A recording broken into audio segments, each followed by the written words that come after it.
6:49 is the time. Back with our Smart Start for Tuesday and some breaking updates. Rochester police need your help searching for leads after a man with a gunshot wound was dropped off at the hospital. Officers say they responded to the scene on Conkey Avenue and Avenue C right around 11 last night, which is where they learned that the 25-year-old man had been rushed in for treatment. We're told he's expected to survive and there are no suspects in custody. We're also working to get some more updates on a house fire overnight in the 19th Ward. That scene is what it looked like here around 12:30 off Genesee Park Boulevard. The flames were out by that point. Several crews were inside and outside the home checking the property. It appeared to us most of the front of the house has the most damage. People living there were outside looking at the aftermath along with RPD and AMR. Once we hear more from RFD, we'll share that with you on air during our cut-ins at CBS Mornings and RochesterFirst.com. Tuesday storms, the headline today with the forecast, and James. Yeah, we're not, stopping the presses for this. Yeah. We're just kind of staying weather aware, we like to say. Yes. No issues at all through about noontime. This afternoon, though, if we're outside, we got maybe baseball practice or a game, something like that. Later today, that's when we really want to keep our ears open for thunder, look off to the west to watch and see if those storm clouds get dark. And then check a radar on your phone as the storm systems could be strong to severe. Likely a couple of rounds, then kicks out by 8 p.m. We'll go over the 8-day forecast at the end of the show. Brendan, Michaela. All right, thank you so much for that, James. Happening today, U.S. border czar Tom Homan will be in town to meet with Rochester's police union. That'd be in a few hours midday, a private meeting coming just days after the Trump administration announced a lawsuit over Rochester's sanctuary city status. All of this tied to a traffic stop by Immigration Patrol earlier this year when RPD got involved. Ron Spitzer is live outside the Locust Club with more on the events leading up to this and what is happening this morning. Ron. Guys, as you can see, the Locust Club completely barricaded, presumably for security, potentially in case there are protesters around. Now, this is all part of the fallout from Mayor Malik Evans and Rochester Police Chief David Smith calling out officers who assisted in an immigration arrest at the end of March for not following proper protocol. All officers were then provided additional training on that policy, General Order 502. Now, just yesterday, President Trump signed a new executive order focused on cracking down on sanctuary cities. The order directs the DOJ to create a list of states and cities that don't fully cooperate with federal immigration authorities. The executive order goes on to say they could have federal grants pulled. His border czar, Tom Homan, has been critical of sanctuary city policies across the country and here in Rochester. Cops need to help cops, especially in an emergency situation, but they got disciplined. And I met those officers down in Nashville soon after, I think it was a couple of days after it, and I told them I stand with them. They did the right thing. Law enforcement responding to emergency assistance from law enforcement.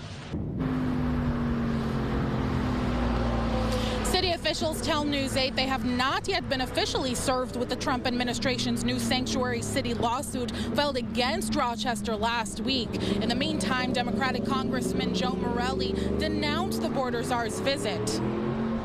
I think what the border czar and the Homeland Security Department are doing right now in America is largely inhumane, cruel. I think Tom Homan ought to stay in Washington instead of bringing his road show to Rochester just to create a little more chaos everywhere he goes.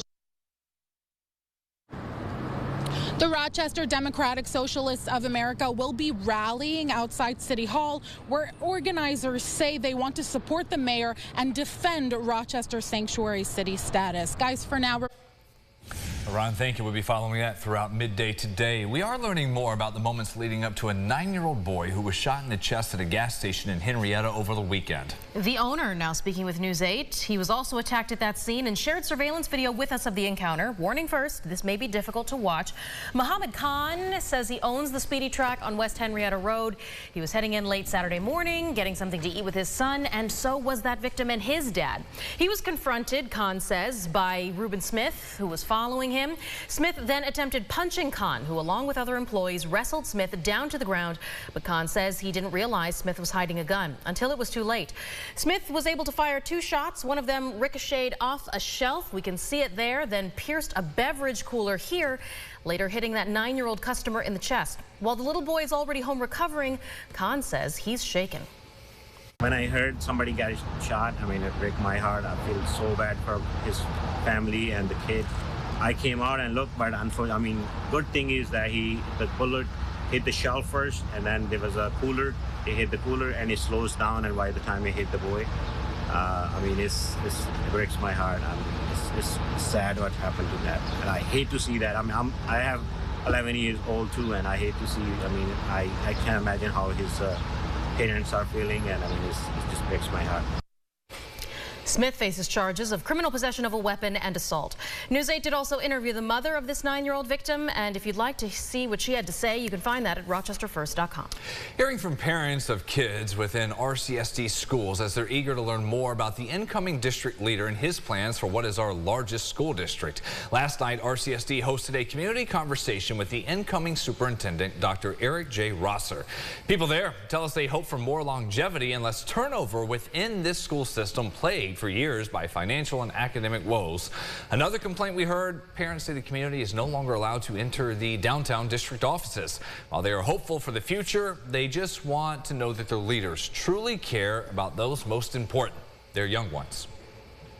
My goal is to make sure that while I'm in this seat, which will be for a long time, that I am providing greater opportunities for our children. You know, primarily with looking at ways in which we can bring school, home, and community together to be able to address the needs of our children. Last night, the first of 3 planned events for these conversations. More will be held in May and June before Rosser officially takes over as the next super for Rock. Your sunrise traffic 5 minutes ago until 7. Good to go across all our busiest roads, apart from some of the ongoing construction projects. Nice, beautiful view there and warm out to start this Tuesday from our Greater Rock Sky Eye. Final check of the forecast. Once we get through today, cool on off in a big way. Much cooler for you. Yeah, it's kind of, we're talking HVAC. It's funny. You'll do AC today and then heat tomorrow as we tumble down into the 40s and low 50s there. So much cooler. Then a couple showers do return as we get into Thursday. That's May 1st. Those showers last likely into Friday and then cooler again for the weekend. One of these days we'll stack up a couple of sunny, nice days for Saturday and Sunday, but again, probably not going to be happening this weekend. Yeah, this year, really, so far. We'll try to work on that getting into May. Thank you, James. That does it for us. We're back here in 30 minutes with more news and weather. Have a great day.